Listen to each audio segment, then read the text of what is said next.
Okay, it's recording. Okay, good morning. Welcome. It's What's Up Wednesday, and today we have Vivit Boyster with us here. So, good morning, Vivit. How are you? Hi, Peach. It's good to see you again. All good today? Are you busy today? Oh, yes, always busy. Thank you for making your time. Thank you for giving us your time for today. I really appreciate it. Okay, so let's begin our official interview. So, could you please introduce yourself and your position at Green River College? All right. I am Vivek Boyster. I'm the Associate Dean of the Intensive English Program and of Extended Learning. I've been at Green River for 20 years and in my 21st year now. Wow, that's a really long time. I know. Do you enjoy working at in that position at Green River College?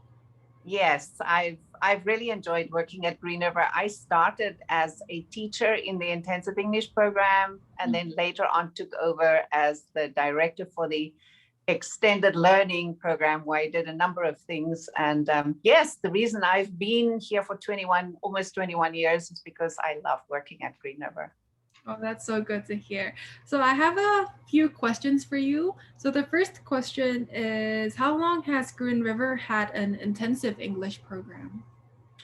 So, if I remember correctly, I think it's been since 1992, long before my time. So, the program has been going for a long time. At first, it was really small, and of course, then it grew quite a bit bigger.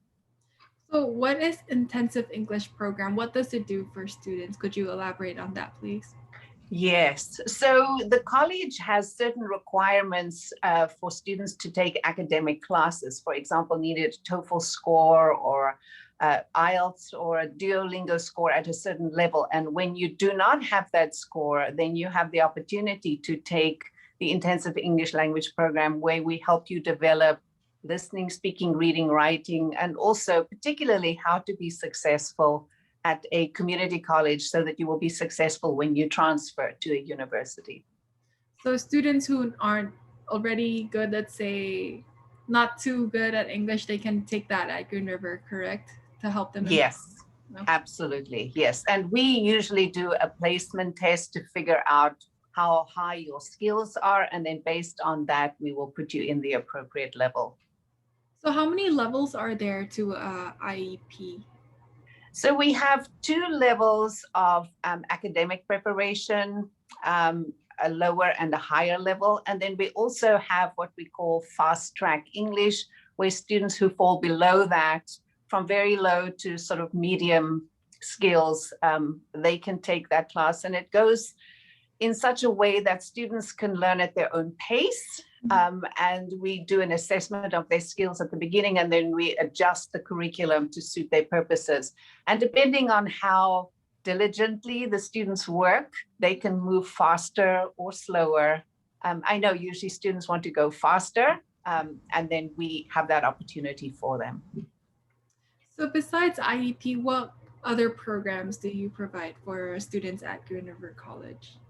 Yeah, so we are ready to start offering something called TOEFL preparation. Mm-hmm. And we are thinking of different ways of doing this. So one would be an intensive online program where students can study before they come to the US. And that again will be probably 4 hours a day, maybe more, depending on how fast the students want to go.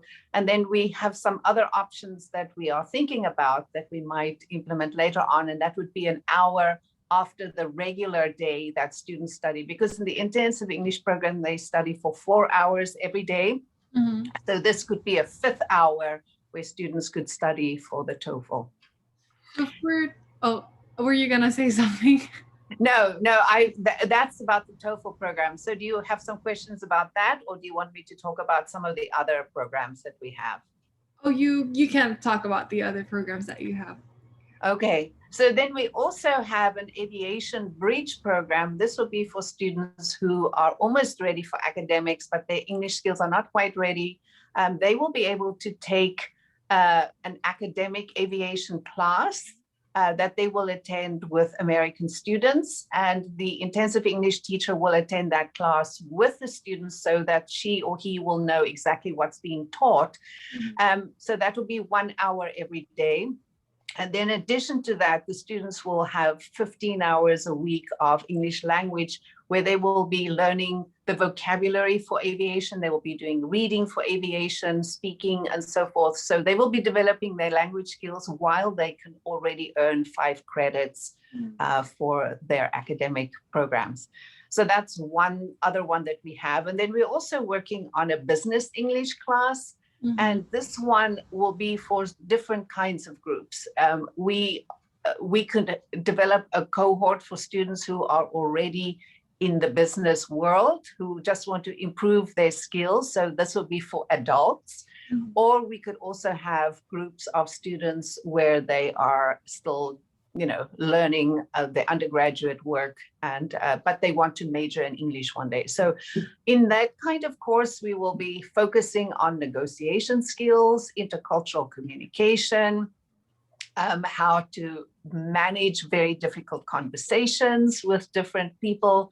So it will be a number of things, not just English language. So when you talked about aviation breach program and business, do those programs is it only directed to people who specifically majors in that area, or is it available for everyone? Well, of course, anybody can join if they want to. If they are just interested, that will be fine. But the main target would be for students who want to become pilots or want to be in the aviation business for some reason. So, yes. I see. So are these programs the newer ones, or? So these will be newer ones, yes. And then we already have the academic bridge class, where students take a 5-credit academic class in the higher bridge. And usually we have things like public speaking or interpersonal communication. We also did some on logic, some on critical thinking, and a variety of other areas depending. And then in the lower level, we are looking at a humanities course, perhaps in the fall, but in the past, we also did a geography, a 2-credit class, but we're looking in the future to offer also another 5-credit class. So if students start in level 4, while they're still developing their English skills, they could have 10 academic credits by the time they finish level 5 and be ready for their academic studies. And we know that students who take these classes generally do a lot better than students who did not have that foundation, because as I said, in these bridge classes, we really help students to know how to communicate with American students, how to communicate with their teachers, how to write a paper so that they are not plagiarizing, and that they're doing their own work, and also how to read and understand, and how to participate in a classroom, because I think often that is something that students struggle with, is how to participate well. I agree. Some students are still so shy to speak up to something, especially to their friends, not really to the professor, because I feel like talking to the professor is more comfortable than sharing with other people, because I think that professors, they don't judge whether we're wrong or right, whereas other people do. So students are more likely to open up to professors more in a classroom setting. Yes, exactly. And some students think that their English is not strong enough, but usually Americans don't care about the grammar. What they care about is whether the students are expressing their ideas, sharing their ideas. So that's really, really important. They don't care whether the grammar is poor or not. Yeah, that's really nice of them to. It makes international students more comfortable when it comes to speaking, or just trying to really start a conversation with one of the local people. Exactly. So your department has been helping students with English. So what successes have you seen so far from students who participated in that program? Yeah, so for example, in the fast track English class, if students work really hard, we see that they then go to a higher level when they finish that program. And occasionally we have students that go straight into academics. But that is unusual because that means the student is really, really, really working hard. We do know from the studies that we've done that the students who finish our level 5, which is the higher level bridge program, do very well once they go on to academic classes because they really know how to participate, how to do the assignments. They have a lot more confidence. And that's maybe the biggest thing, is they gain a tremendous amount of confidence. Yeah, that's true. Confidence is the key in college. I've seen a lot. Professors, advisors, they also advise that you have to be confident in order to get to where you want to be. So if you're more on the quieter side, maybe it's better to express yourself more. Yeah, exactly. And, we have very small class sizes, so anywhere between 12, maximum 14. So that's a very safe environment for students to participate, to practice their language skills, to practice saying things, even though they don't feel 100% sure of what they're saying is right. So it's a really safe environment. And we also say it helps to prepare students so that when they get to academics, it will be a soft landing. Yeah, that's true. So I have a question that maybe all the students want to know too. Will Green River be offering face-to-face classes this summer or in the fall? Yeah. Oh, we all wish that we can be back on campus again. And I know students are really pushing hard for that. We will have, in the intensive English program, we will have face-to-face class for the students that are here. So this will be 2 hours twice a week. So we're not sure yet whether it'll be Monday, Wednesday, or Tuesday, Thursday. We're still making final decisions.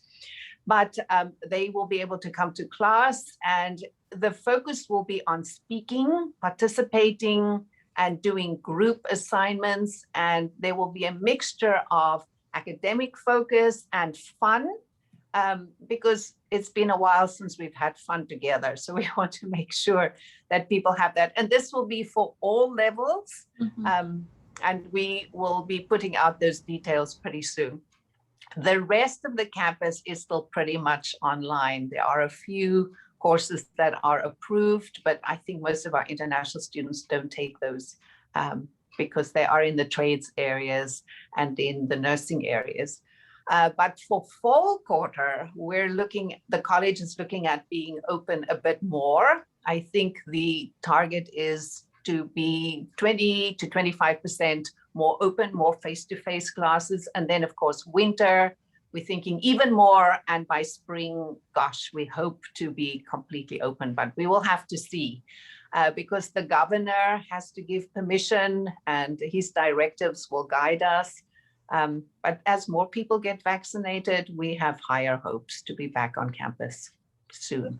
But that's a very exciting news that IEP is offering face-to-face classes for students. So I think students here will actually really enjoy it, given that opportunity to actually meet with professors, friends in class.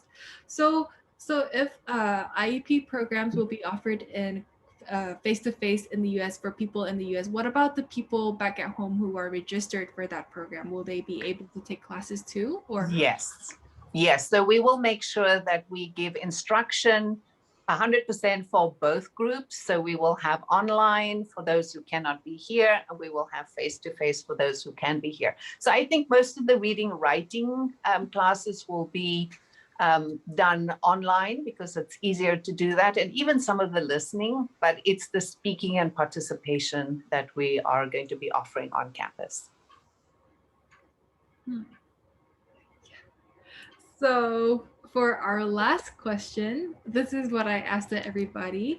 What is your advice for international students or current students or even potential students that will be coming to Green River in the later years? Yeah, there's so many things I can say, particularly, maybe I should say that there's some advice that I would like to give for online studying, and then there's advice for when we get face-to-face. So I think for the online studying, I know a lot of the teachers are complaining that when they have a synchronous, a class, a virtual class, that the students keep their cameras off and they Mhm. really don't participate a lot. And that's not very helpful to the students because they don't have the full experience of being in classroom. They don't have the experience of communicating. So turn on your camera, participate, and also particularly make use of the office hours, because I know all of the teachers have that capacity where it's virtual. Students just need to log in. So when we back on campus again one day, gosh, there's so many things. Particularly take the opportunity to join clubs, Mhm. study, of course, that's very, very important, but don't just study. Also spend some time where you can join clubs, where you can do some fun things, where you can enjoy life in America and on an American campus, because if you don't, you may as well have stayed at home, right? You Right. come here for the experience. And also get out of your comfort zone, do things that are different, try new things. Also, don't be shy to speak to American students, initiate conversations with them. Don't worry about your English, just communicate. That's that's a solid advice right there, where people should actually consider following it because it will bring you all somewhere, whether it's in the college or outside of college, even in life later in work, right? Absolutely. If you're And all of those things you need to think about, because at some point, if you're going to transfer, you want to have things on your resume that will enhance your chances of getting a position at one of the universities that you want to go to. And the more you can list on your resume of what you did during campus life will all count very much. Mhm. So, lastly, do you have any questions for me at all, or anything that you would like to know? Yes, I have a few questions for you. I want to know what it has been like studying online during the pandemic. So, studying online, uh, at the beginning of it, it was a bit difficult because you don't. I felt like I was lost. I don't know where to start, where to end, and all my classes were fully online, not hybrid even.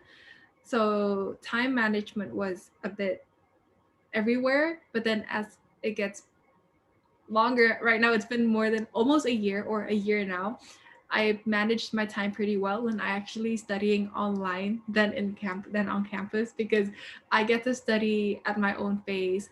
I still can communicate with my professors in their office hour.